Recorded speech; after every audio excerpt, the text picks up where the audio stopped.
All right, it's time to catch up with Mike LaTulip, get his thoughts on a great event, the main event out in Las Vegas. Illinois goes 1-1, beats UCLA, who somebody had to lose 2 games here, and it was UCLA who falls 11 spots. From 8 to 19, Illinois goes up a couple spots. From 19 to 16, Virginia climbs 11 spots in the AP top 25 after winning what was a phenomenal tournament. Baylor loses a couple games. They fall a couple spots. But, Mike, I was there, and it was just a great event with a lot of talent. And the main takeaway, I guess, is probably that Illinois belonged, right?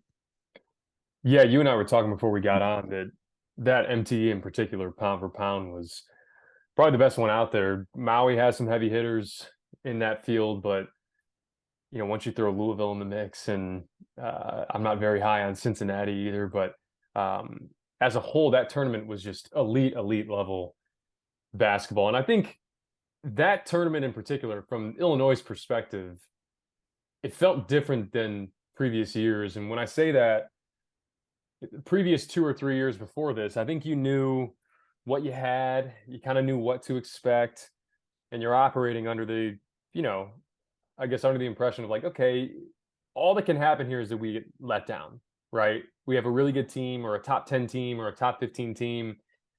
But, and then in previous years before that, it's just more, we don't have a ton of talent. We're in the early stage of a rebuild. Maybe we can play spoiler. But you think about that Gonzaga game in Maui a few years ago, right? You're just like, hey, if it happens, it happens. Great. This was different because I think leading up to it, there was just a palpable anticipation. Because not only did you want to see, this Illinois team play, but it's how they were going to fare against an opponent that wasn't Monmouth, that wasn't UMKC, right? That wasn't Eastern Illinois. And, throughout that UCLA game, it was loud, right? I was sitting on my couch. You and I were talking about it. You were there. It was loud. And I think part of that was not only just the singular performance that the Illinois team that Terrence Shannon was putting on, but it was just kind of this in real time affirmation of what this team can be. Because I think that's what everybody was waiting to see. And I think we got it, and we got it in a big way on Friday night. And although they lost to Virginia on Sunday, I think there was a lot of really good things to build on there.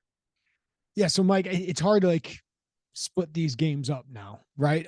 But I think we saw Terrence Shannon's a dude, right? He had a bad game against Virginia, but had one of the best games we've seen in an Illinois uniform against UCLA.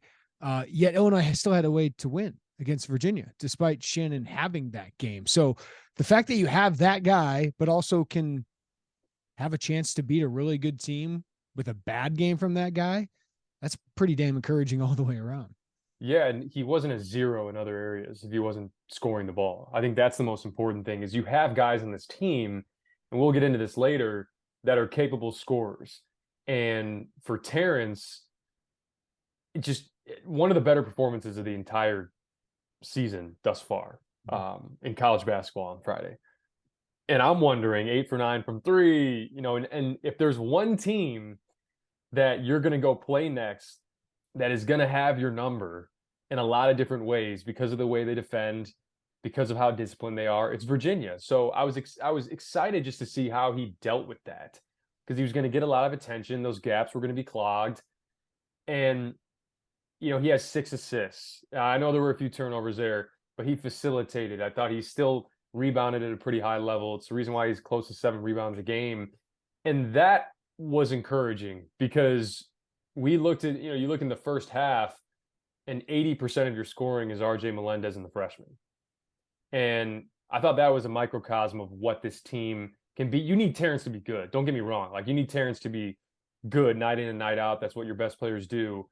But the fact that these other guys were able to step up in the way that they did, and part of that goes back to, I'll start with Skyy and Jayden. I've talked about the demeanor time and time again. And it's not just, hey, yeah, they can stay even keel. It's staying even keel because you're going to play games like that in environments like that. And you like the roller coaster guys, and we've seen them before. The roller coaster guys are the ones that can have these massive peaks, massive valleys. And those guys were just steady time and time again. And this early on, that's what's so crazy about it. But back to Terrence, like that's what can allow him to have some drop off offensively. And he wasn't great from the free throw line. And this team's still in it. So I think moving forward, you understand you have a guy, you have a potential All-American, but you're not so reliant on that guy that it's feast or famine depending on how he plays. Derek Piper and I were talking even after we had our wrap up pod after Virginia, and one of our biggest takeaways was the freshman. Jayden Epps was the best freshman at this event. Skyy Clark was among, like, see a guy like Amari Bailey, who's a phenomenal talent, really struggled in this event. Keontae George, who's probably a lottery guy, really up and down. I thought Skyy, almost sometimes to his detriment, was really poised. Sometimes you'd like him to get more aggressive at times, but still just a steady player. And then Jayden Epps can be your number one option and go get you buckets when your number one guy isn't. Like, to have multiple of those guys, and to have those as freshmen be that steady in that kind of environment, Mike, like that's going to translate to Big Ten play when you're on the road, right? When you're in an NCAA tournament too. Yeah, Coleman talked about it after the game, and I know it was a little bit out of context, misconstrued when he said our freshmen can't be freshmen. He's right.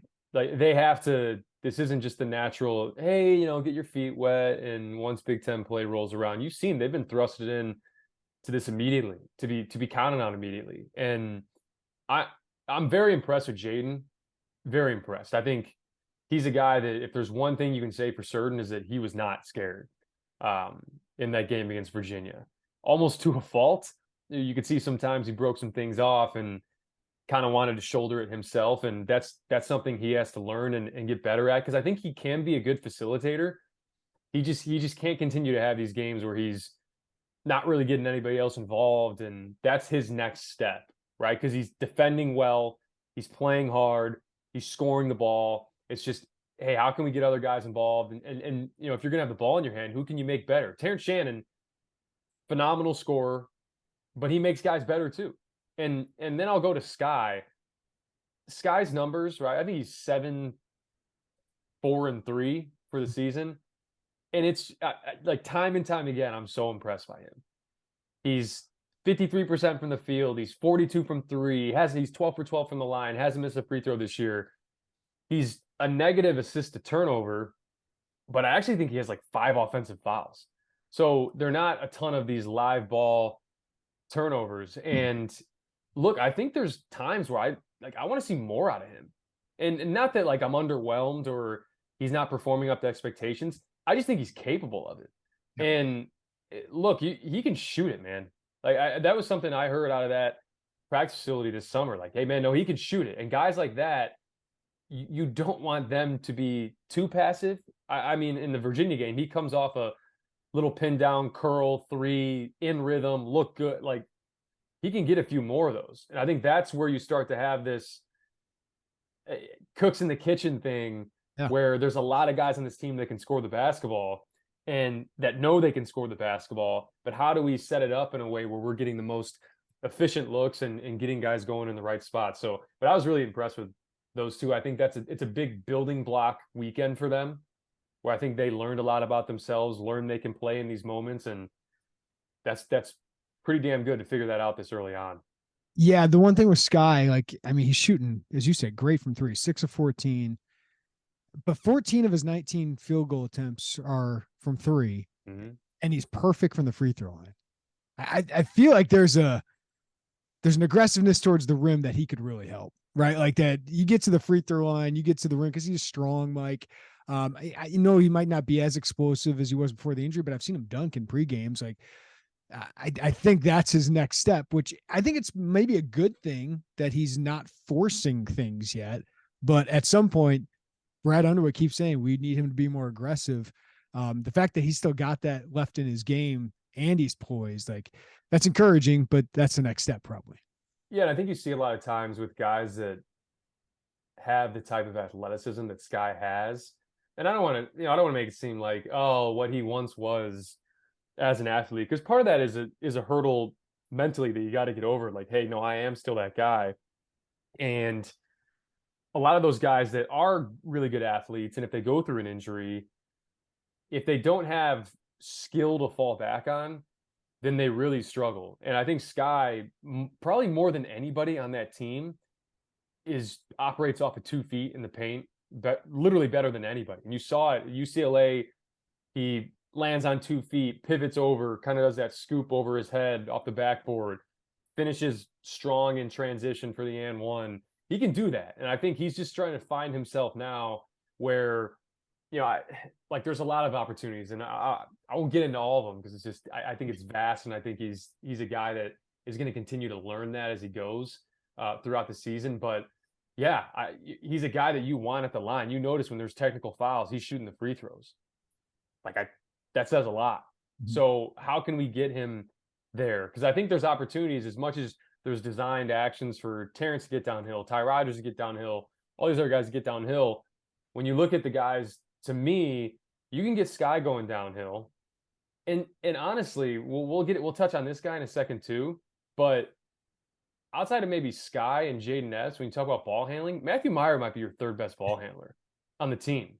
And I think there's an opportunity for him to even get more involved, or spin dribble into that kind of, or Barkley, as they like to call it, where you kind of back your guy down in the long post and operate out of there. We've seen him be good in there. So that's where for this staff, it's hard, man. Like, you have all these options. Yeah, it's a good problem to have. Like, you have all these options, and man, it's great, but you also want to be really good at things and not just just drawing up this here and there.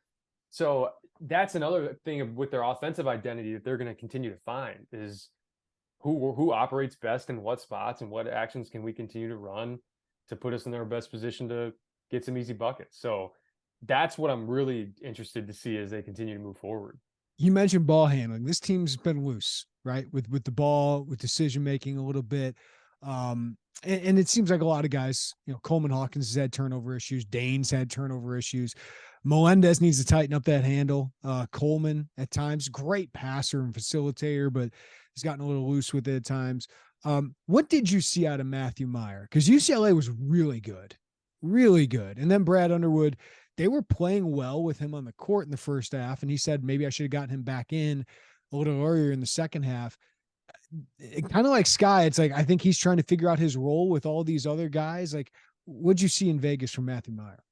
A step forward, for sure. I think you definitely saw a step forward. Not just him advancing his game, but him just being more comfortable and within the confines of what this team is, and finding out kind of where he lives within it. And he hit some big threes to start that game against UCLA, and then even against Virginia. I thought for the entire weekend he was great defensively. He has a propensity still where he'll bite on some shot fakes and get out of position, but I thought he rebounded well. And I think he still poses such a threat. Even if shots aren't going in, he draws attention. Like, these defenses are keyed on him. So they've continued to play off of that. And, he's knocking down free throws. I think he can finish stronger at the rim. He missed a lot of point blank shots at the rim, and those will fall too as he continues to get comfortable. So I think you saw a steady uptick, not only from Matthew Meyer, but a lot of guys on this team. And that's only going to bode well going forward, because I do think when he's on the floor, I don't know what the overall plus minuses are for the year, but I do think when he's on the floor, they look good, man, because he's big, he can rebound, he doesn't turn it over. I think he's 2 to 1 assist to turn for the season. And look, the shooting numbers, that stuff's going to correct itself. That stuff's going to continue to go up. So the fact he's doing all this other stuff, he's tightening it up defensively, he takes care of the ball, he rebounds. That's really all you care about. And that's I think he's 18 minutes a game right now for the year. That's going to go up. Right. So I think as that goes up too, you're going to see him kind of piece it all together. And just like we talked about with Terrence, when Terrence isn't going, that's another guy that can win you a game. Mike, what was the difference besides the opponent? Because I think Virginia's awesome defensively. UCLA, I think that's their issue. What was the difference in veteran versus younger team? UCLA's got a lot of young pieces around Hawkins and Campbell. What was the difference of ending the second half of the UCLA game and the ending of the Virginia game? Well, for one, it wasn't as tight at the end of that UCLA game. They kind of blew it open a little bit late, and then it got into kind of foul mode. But late against Virginia, look, that's the reason why Tony Bennett's one of the better coaches in America. I mean, what he takes away offensively, what he takes away defensively. And there were a couple times too, you could tell they were wanting to get into certain actions, and I'll break it down on the film. But one, at least from my purview, Jayden Epps completely broke off. I thought it was going to get to Terrence Shannon going downhill with his left hand, and you could see Terrence inching towards the top of the key like he was going to get it, and Jayden just rejected and went into a floater. Look, that's a learning experience. I think it's a learning experience for the staff. It's a learning experience for these guys, because we talk about that all the time. We talked about in the preseason pod was, okay, you got all these guys who know they're capable scorers, who know they can be a guy. So what the hell happens late? We'll see. And we saw it against Virginia. It was super clunky. It was just, is it you? Is it me? Is it? And I think part of that is going to be maybe actions that are drawn up, which you could tell, Brad was drawing up actions. It's just staying disciplined and executing them and not getting carried away in the moment. And that's going to be something that they can continue to fine tune, because you're going to have plenty of games in Big Ten play where it's coming down to 1, 2, 3 possessions, and you got to manufacture good looks. You got to stay disciplined. So, like I said, we'll break it down on the film, but they had Dane in there too, and we'll touch on that, I'm sure. So that alters the way that you do some of your things offensively and defensively. So, game by game, it's going to be on the fly, I think, for the staff, because you have enough players to have 5 kind of rise to the top and be guys that you want in at the end of the game, depending on game script and who's played well. And they're going to have to continue to manage that, because it was pretty set in stone over the past couple of years, late game, who you had in there. Yeah. So Mike, I guess my takeaway from this is it's a talented team and they got a lot of depth. And it's still got a little bit of gelling left to do. And I thought Brad Underwood made a good point of, the end of the game, he's still learning this team, right? Like, and he's got to figure it out. So as the staff gets back, what do you think they're talking about? How are they feeling about their team? Well, you got to feel good, right? You go in there, you have a really good showing in Vegas against, like we said, one of the top MTs, if not the top MT in America. And you can at least sit down and say, okay, we've got a guy, Terrence, and when his name's called, when his number's called, he's a guy that can deliver on a big stage in big moments. He doesn't run from it. We got freshmen, check, who we can throw in, we feel confident about. And you're still bringing Ty Rodgers along too. And it's just finding out, okay, offensively, who do we want to be? And how much does that change? Because, look, quite frankly, towards the end of that game, they couldn't take Dain Dainja out. Mm-hmm. And we talked all offseason about 5 out and switching 1 through 5. The more you play Dain Dainja, the less that's going to happen. So you have this thought in your head of, this is the team that we're going to be. And it's probably going to be a little bit more towards the middle than it is just completely being this switch 1 through 5. And you're going to be able to sprinkle that in. And that's a good problem to have, because that means Dane's doing a lot of good things that impact winning. And that's something you got to figure out. And then it's just finding out how to get some of these other guys more comfortable, right? Or playing their role. I'll touch on RJ Melendez quickly. Yep. I don't care about anything else other than you cannot play 45 minutes in Las Vegas and have 1 rebound. You can't. I don't know for a fact if that's going to be addressed, but 95% chance that's being addressed in some way, shape, or form. And I think RJ just needs to simplify his game right now. And some guys, they can take that as an insult. And it's really just, hey, how can we maximize who you are as a player? And for RJ right now, it's a few things. It's lights out, catch and shoot. I'm going to be one of the best cutters on this team. I'm going to be a menace on the offensive glass. I have the length. I have the athletic ability. And then I'm going to guard. And that should be all he focuses on. Yeah. All he focuses on, because I think that's the way to unlock RJ Melendez and not feel like I got to catch it, put it on the deck. And I'm not sure his handle's there yet to do that, to be able to really get by guys. So, and we talked about in the preseason pod too. This is one of the things that I mentioned. What he was last year to that team, there's a lot of guys that look like that now and that possess that. So are you doing the tough things? If you go back and listen to that pod, Yep. are you doing the tough things? Because that's what's going to keep you in the game.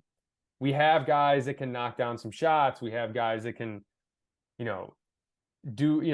be good defensively. Like if you just want to be okay defensively, we have other guys that can do that as well. So that's going to be where he learns. And I think it's, as a staff, you want to, because you got to remember Luke Goody's coming back at some point. Mm-hmm. So something's got to give there, because I know for a fact that Luke Goody's going to play.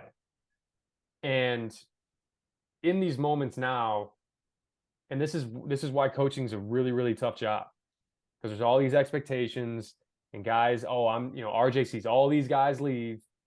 And now it's, man, who am I on this team? And you should be really, and I'll tie it back in here, you should be really happy with what you did in Las Vegas, because you showed that you can compete with some of the best teams in the country. Virginia's one of the best teams in the country. Mm-hmm. You showed you compete with that team, and you have so much to work on. Yeah. Like so much to work on. So overall, you should be thrilled. But there's, like I said, there's going to be a lot of stuff that they address this week. Yeah, Mike. I think what we got to remember is like RJ Melendez didn't play a lot last year, right? Didn't play a lot in big games. Coleman Hawkins played some in big games, right? And that certainly has helped. But he's still got to find his consistency as a college basketball player, right? Like the first half, he was bad, right? In Vegas. Second half looked like a top 45 NBA draft pick. So those guys still have to find their way. That's why, going back to the freshmen, it's really impressive what they did and what they have been doing so far this season. So, the fact that like you still feel like you got a ways to go, and you almost, which they do. And you almost won that tournament.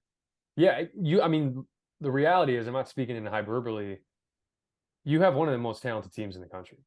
There's a reason why all these NBA draft experts, they're talking about not just one guy, they're talking about 4 guys, they're talking about 5 guys.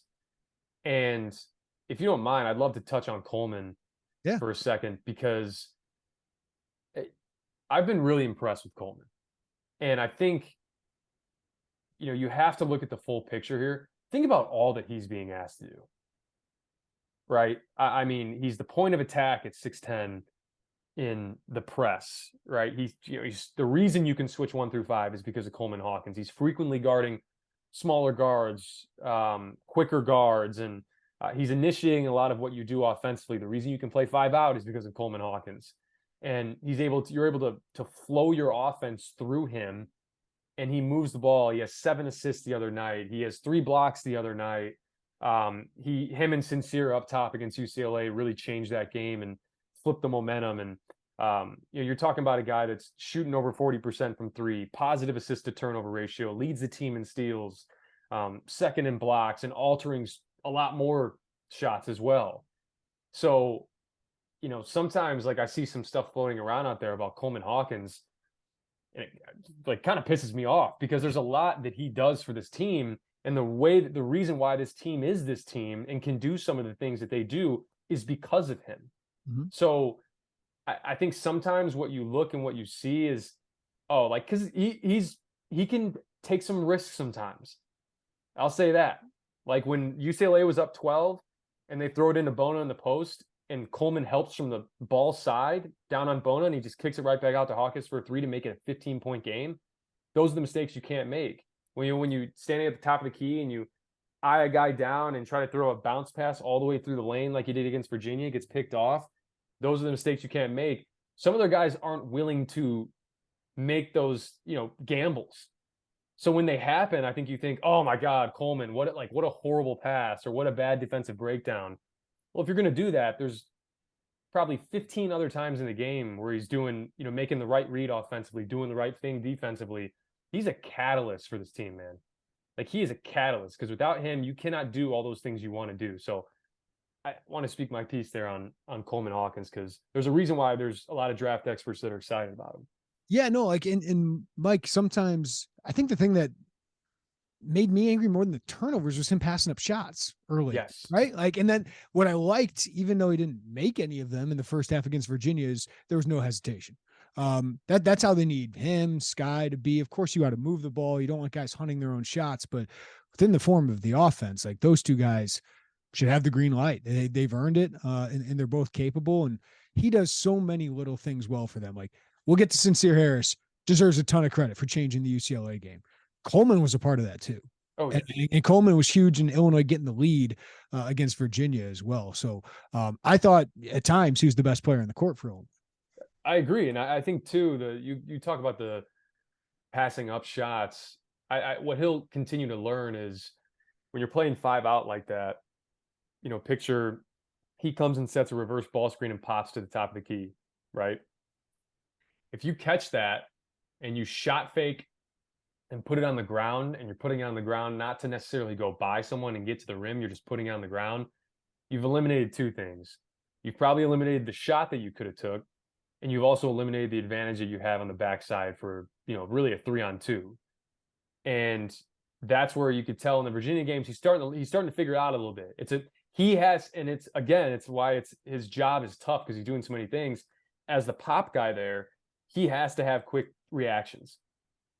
Steph Curry talks about all the time, like, you want to make a decision in half a second, whatever it may be, because at least you're getting the defense moving. So either catching it in rhythm and shooting it, like, hey, you're shooting 41% from 3 right now. Believe that in yourself, knock those shots down. And 2, if you don't have it, it's a quick boom, let's exploit the advantage on the backside. It may not lead directly to a shot, but you get a team in rotation, and now you're getting Terrence Shannon, Matthew Meyer, these guys with size and speed at the rim. So that's just another step for him. So I say that to say, as we continue to talk about this team, think about all the things we're highlighting right now that they can even take it a step further. And I look at that Virginia team that's very close to the Virginia team you're going to see in March. Very close.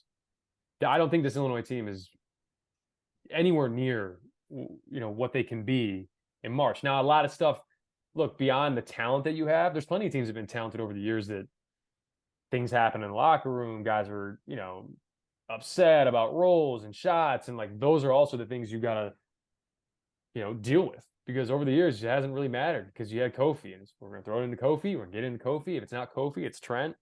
It's not Trent. It's Io a couple years back. So yeah, man, I'm impressed with Coleman, and his team for sure is going to go how he goes. 2 favorites of the fans, understandably so, are Dain Dainja, who's been better than I think any of us thought, and then Sencire Harris, man, what a spark plug. So just thoughts on those 2 guys through 5 games. Yeah, look, I touched on it. Dane's making this staff, I think, rethink a lot of things. They want to play a certain way, and Dane, and I say this in the best way possible, is preventing them from doing that.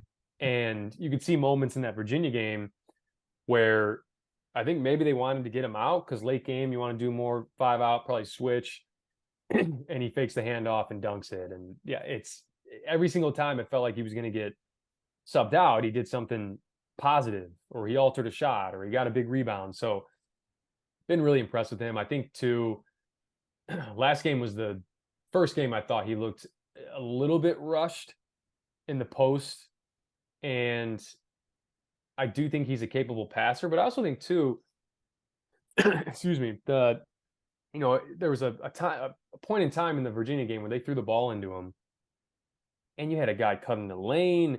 You had Coleman come down. Like, you got to give him space to operate down there, because not only that, you give him options for outlets. Everybody was crammed in like a 5-foot radius. So been really impressed with him, and I think he's going to continue to grow. I mean, Fran Fraschilla said it on the broadcast, or he might have tweeted it, but excuse me. Just, he can lead the Big Ten in rebounds. Look, Dane it's probably going to be more about his per 40 numbers, very similar to like a Zach Edey, where, the production he's having early on like this, look, teams are going to start to key in on things, and we talk about all the time with him, like, the one thing that can't be sacrificed is his motor, and dives on the floor late in that game against Virginia. He, even in the UCLA game, throws his body around, and just his length bothers guys, tipped out of bounds. So that's the thing that's got to be non-negotiable with him. It may not look like 16-8 for the rest of the season, but he's going to have games like that, and he's going to have games where you just need him to have that motor. And then Sencire, look, I don't think there's going to be a single game this year that Sencire plays 25 or 30 minutes. Right. And I think I tweeted it during the game on Friday. When you have a guy that you he's not even really low usage. He's no usage in certain parts of the offense, right? You don't need him to be. So to be able to have a guy like that where you can deploy him in this game where he was pretty deliberately put in there with 17 and a half minutes left in the second half, where it's, hey, we need a spark. Let's get into guys. And that's about one of the more experienced college point guards in America, in Tiger Campbell. And he just looked rattled. And not only that, he took the ball from Jaime Jaquez too. So Derek I Piper think on the stat, Mike. That was the first game of his career, Tiger Campbell's 4-year career. He had 5+ turnovers. not surprising against his team, man. Not surprising. And it wasn't even like, hey, these are bonehead moves by Tiger Campbell. It was sweltering. It was like those were forced turnovers. And you see the looks that they generated. And I think he's a great changeup to throw in there. And he's a great asset to have. And look, he's not going to play a ton this season. He's just not.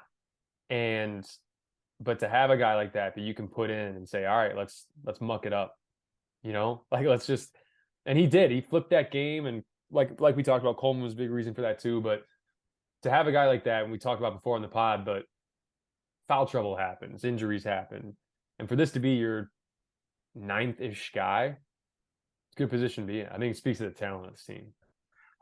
Mike, Virginia, the foul discrepancy. They had 25 made free throws to Illinois' 4.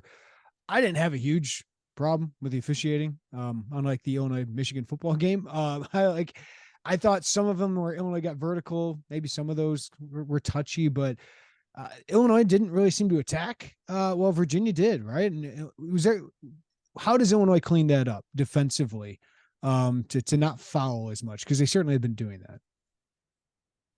Yeah, there's just not a lot of driving lanes against a team like Virginia. So what you can trick yourself into is, oh, I got some airspace on a 3 because I may not get a better opportunity. And then you fall right into their trap. They want you to take semi-contested 3s because I think they believe that you're not going to make enough to beat them. And contrastingly, you saw in the game against Baylor, they took 14 threes. They don't take a ton of threes.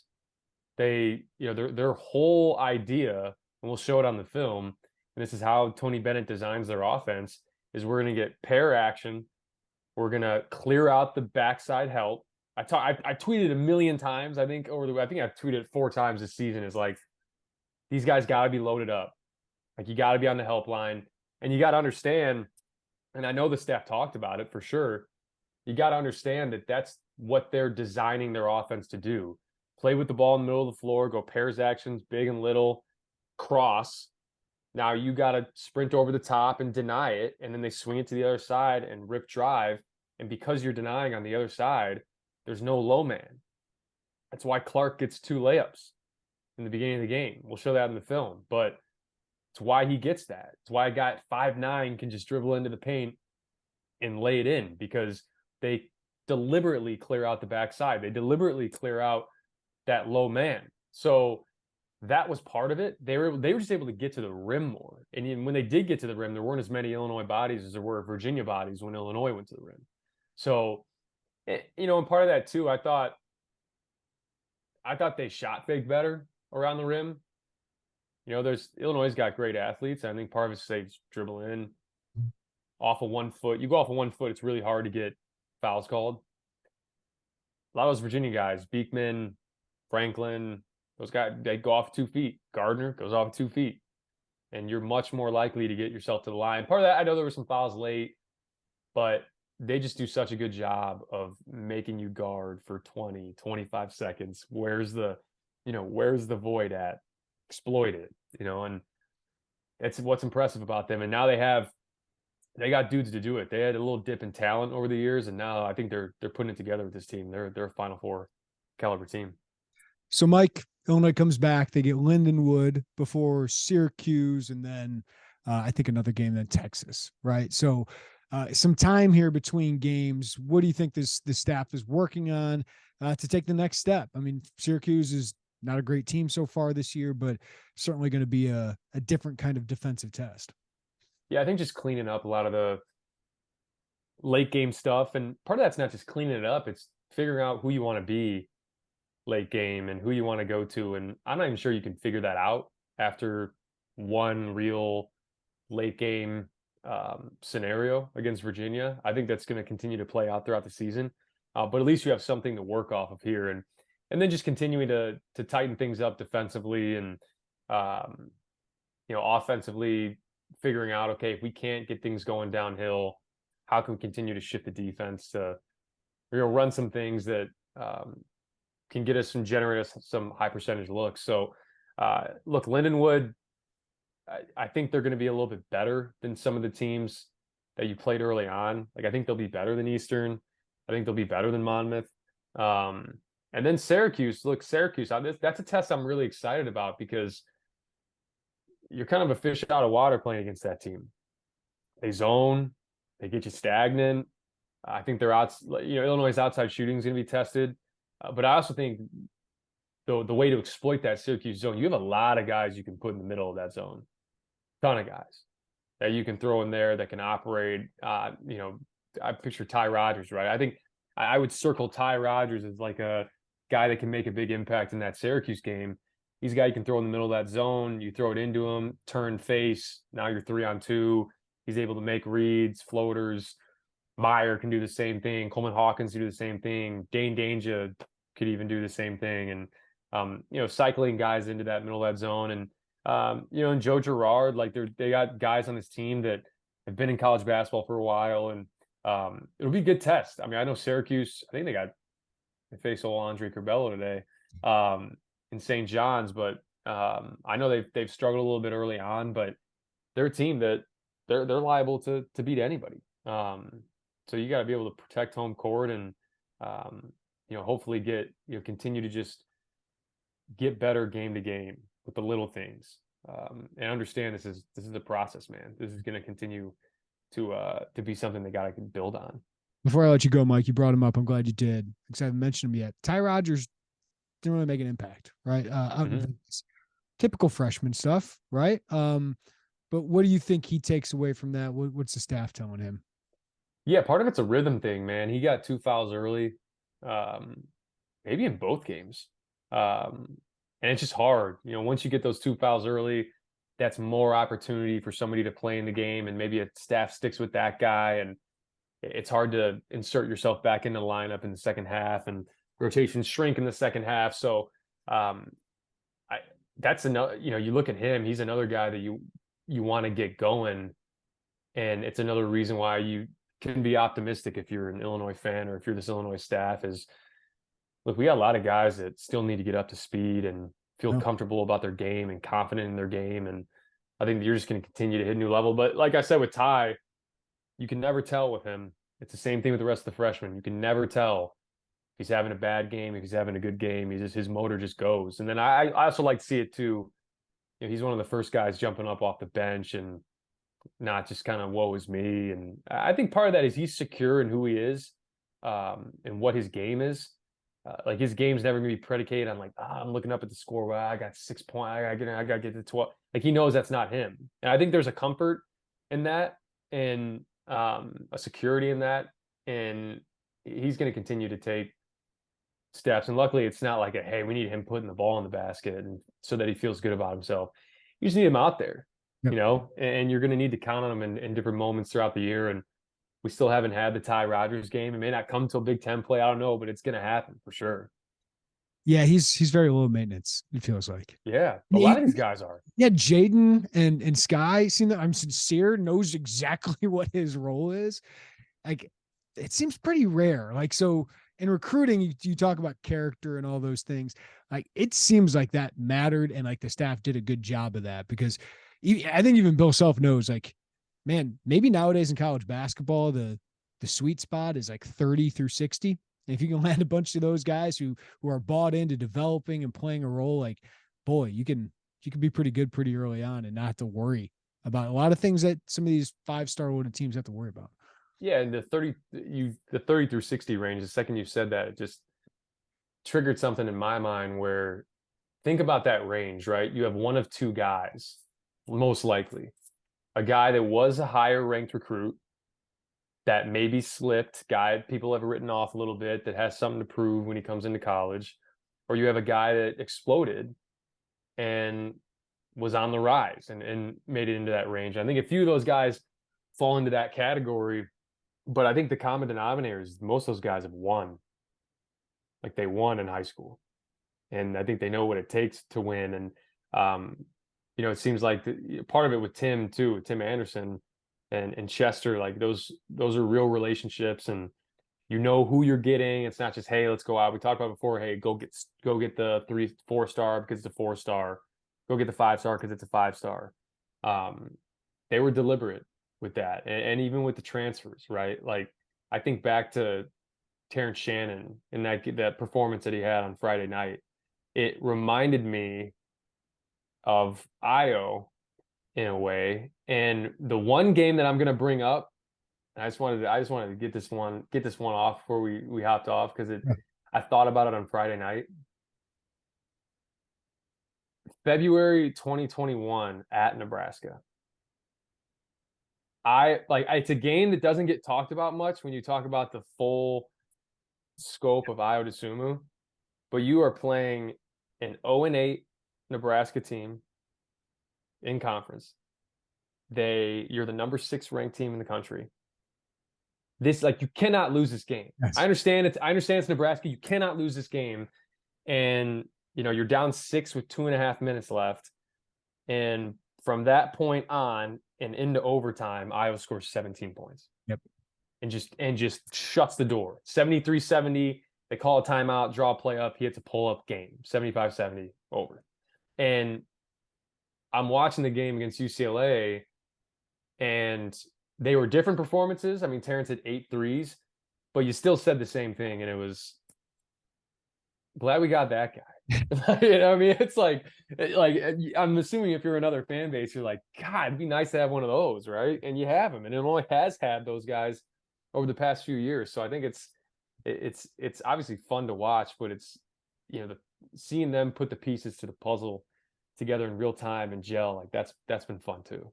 It is the most talented, deepest team I've covered, and it's not even close to what it could be.